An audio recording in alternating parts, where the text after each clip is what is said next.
வணக்கம். இறை இயேசுவில் பிரியமானவர்களே, தவக்கால திருப்பயணத்தில் நாம் இப்போது 3 ஆலயங்கள் மற்றும் ஒரு கெபி பற்றி பார்ப்போம். முதலில் நாம் காண்பது கிறிஸ்துவுக்காக வேத சாட்சியாக மரித்து வெட்டுண்ட தனது தலையை கையில் பிடித்தபடி திவ்ய நற்கருணை நாதரை நோக்கி நடந்து சென்ற புனித கித்தேரியம்மாள் திருத்தலம்.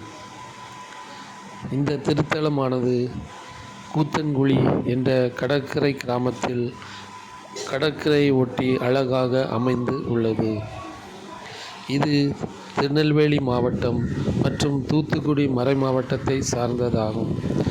அடுத்து நாம் காண்பது மிகவும் அரிதாக அமைந்த குழந்தை இயேசுவுக்கு காணிக்கை ஒப்புக்கொடுக்க வந்த 3 ராஜாக்கள் ஆலயம். இந்த ஆலயமானது புனித கித்தேரியம்மாள் திருத்தலத்தின் அருகிலேயே அமைந்துள்ளது. இது தூத்தன்குழி கிராமத்தில் அமைந்துள்ளது. அடுத்து நாம் காண்பது தூய லூர்து மாதா திருத்தலம். இந்த ஆலயமானது இடிந்தகரை என்ற கடற்கரை கிராமத்தில் அழகாக அமைந்து உள்ளது. இது திருநெல்வேலி மாவட்டம் மற்றும் தூத்துக்குடி மறை மாவட்டத்தை சார்ந்ததாகும். இந்த ஆலயத்தில் நாம் உள்ளே நுழைந்த உடனேயே இங்குள்ள லூர்து மாதாவை காணும்போது அன்னை நமக்கு நேரில் காட்சி தந்தது போல் அருமையாக அமர்ந்துள்ளார்.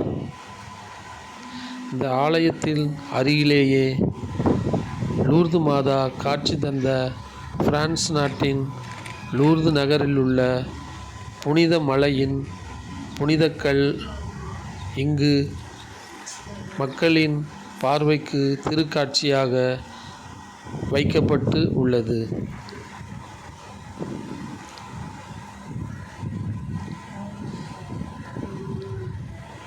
அனைவரும் வருவோம், அருள் தலங்களை கண்டு இறையாசீர் பெற்று செல்வோம்.